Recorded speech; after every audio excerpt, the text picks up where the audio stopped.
بسم اللہ الرحمن الرحیم۔ السلام علیکم ورحمۃ اللہ تعالی وبرکاتہ۔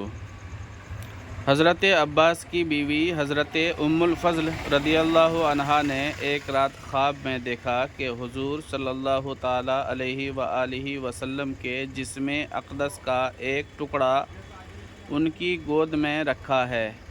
یہ خواب دیکھ کر وہ بڑی حیران ہوئی اور حضور صلی اللہ علیہ وسلم کی خدمت میں حاضر ہو کر بولیں، یا رسول اللہ صلی اللہ علیہ وسلم، میں نے ایک عجیب خواب دیکھا ہے، اور وہ یہ کہ آپ کے جسم اقدس کا ایک ٹکڑا میں نے اپنی گود میں پڑے دیکھا ہے۔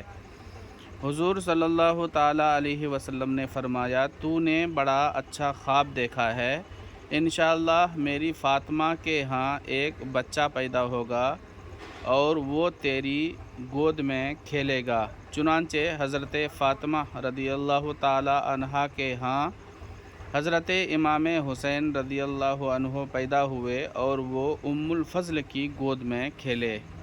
سبق: حضرت امام حسین رضی اللہ عنہ حضور صلی اللہ تعالی علیہ وآلہ وسلم کے لخت جگر ہیں، اور آپ کی محبت حضور کی محبت، اور آپ کو ایذا دینا حضور کو ایذا دینا ہے۔